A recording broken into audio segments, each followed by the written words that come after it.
Bom dia, bom dia! Essa aula é uma fase do módulo onde você vai ganhar um tempo precioso na hora de fazer o seu exame. Se você seguir essas recomendações, você vai chegar mais cedo na sua casa para ver sua família e seus filhos. Você vai aprender duas manobras para reconhecer o roubo completo da artéria subclávia. Você vai saber identificar onde está a sístole e a diástole naquele fluxo, muitas vezes caótico da artéria vertebral. Você vai saber identificar o roubo parcial na ultrassonografia, como reconhecer cada um dos componentes da análise espectral do fluxo parcialmente invertido da artéria vertebral. E para aqueles que já ouviram falar do sinal do coelho, vão saber que existem, na verdade, dois sinais de coelho e que isso ajuda muito a resolver a vida de vocês. Então vamos começar a nossa aula. Agora nós passamos para uma parte que é extremamente importante, que é a identificação do roubo completo quando nós realizamos a ultrassonografia. Nessa situação, o fluxo está totalmente invertido, tanto na sístole quanto na diástole. Mas como que nós vamos reconhecer, através da análise espectral, se a artéria vertebral está com o fluxo totalmente invertido? A análise espectral vai ficar idêntica ao habitual, mas tem uma única diferença, que ela está abaixo da linha de base. Neste momento, nós podemos fazer duas manobras para poder confirmar essa situação, e assim não ter dúvida daquilo que você está observando. A primeira manobra, sem mudar as configurações de inclinação do box, nós vamos deslocar o transdutor até a carótida comum, mantendo a mesma trajetória da artéria vertebral. Avaliando a artéria carótida, nós vamos ver se ela está com cor oposta do que estávamos observando na artéria vertebral. O mesmo deve acontecer em relação à linha de base, ou seja, se ela está do lado oposto da linha de base. Estas duas manobras nos ajudam a confirmar a inversão total do fluxo da artéria vertebral, porque temos a garantia de que a carótida comum está sempre com o fluxo em sentido cefálico e que também não estamos confundindo com a veia vertebral.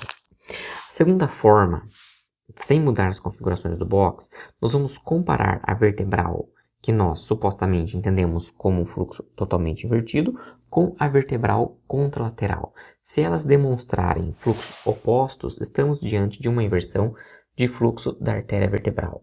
Isso pode ser observado tanto através do color quanto através da análise espectral. Legal, legal, parabéns, vamos lá. Como que nós vamos identificar o roubo parcial? Quando nós vemos a inversão parcial da análise espectral, naturalmente nós temos uma confusão mental, porque vai parecer tudo caótico. E na prática, como que você vai sair dessa situação? É o que eu vou te ensinar agora a partir desse momento. A forma mais fácil é saber onde está a diástole. A diástole tem um padrão de onda com velocidades mais estáveis, ou seja, com pouca variação de velocidade ao longo do tempo. Nós vamos buscar a diástole da carótida comum ipsilateral e ver se a diástole da carótida está com o mesmo padrão da diástole da artéria vertebral. Além disso, nós temos que buscar a mesma posição em relação à linha de base. Nós vamos dar sequência e falar dos detalhes da inversão parcial. Agora que vocês já conseguem identificar, através da ultrassonografia, a inversão parcial do fluxo da vertebral, nós vamos ver com muito mais detalhe cada um dos componentes que formam a onda espectral. Vamos lembrar que o comprometimento de fluxo da inversão parcial ocorre na fase sistólica. Nesta onda, nós vemos uma perda importante do platô da sístole. A análise espectral ultrapassa a linha de base, com ganho progressivo de velocidade negativa, que representa, portanto, a inversão do fluxo, até o momento em que se forma um pico negativo de velocidade sistólica.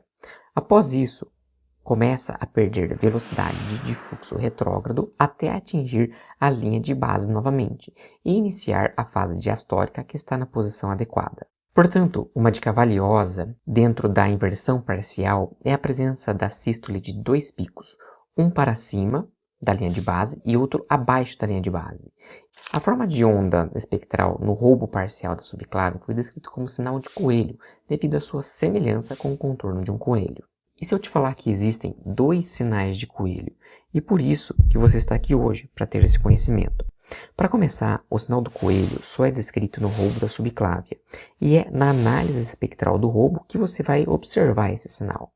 A análise espectral é um gráfico e, portanto, é um desenho, e o desenho da análise espectral que vai representar o coelho. Agora, como eu disse, nós observamos dois sinais de coelho, A primeira forma é a mais descrita na literatura, portanto é a mais clássica.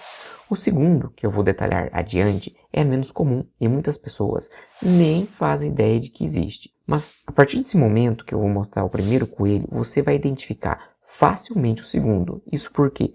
Porque você vai ter uma representação mental da forma clássica e isso vai te ajudar. O primeiro sinal de coelho é encontrado no pré-roubo da subclávia, que é esta onda aqui, que é a onda do tipo 2.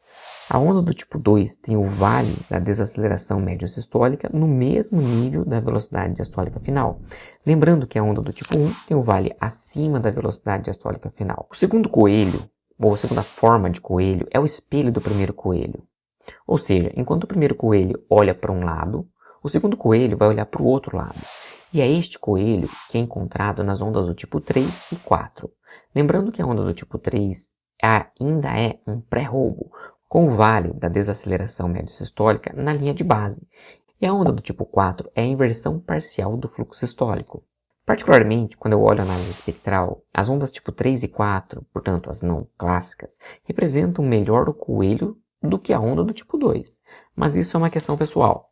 O importante é você saber que as ondas estão alteradas e que representam o roubo da subclávia. Portanto, aqui agora vocês aprenderam os dois tipos de sinais de coelho, os clássicos e o não clássico, passando então pelas ondas 2, 3 e 4. Parabéns para você que chegou até aqui. Realmente você é merecedor de tudo isso que você aprendeu. E você vai sair da sala do exame sem qualquer tipo de dúvida e de forma genuína vai conseguir ajudar o seu paciente. Agora, você sabe que a diástole tem um padrão de velocidades mais estáveis e ocupa maior tempo dentro do ciclo cardíaco e que isso ajuda a identificar onde está a sístole e a diástole.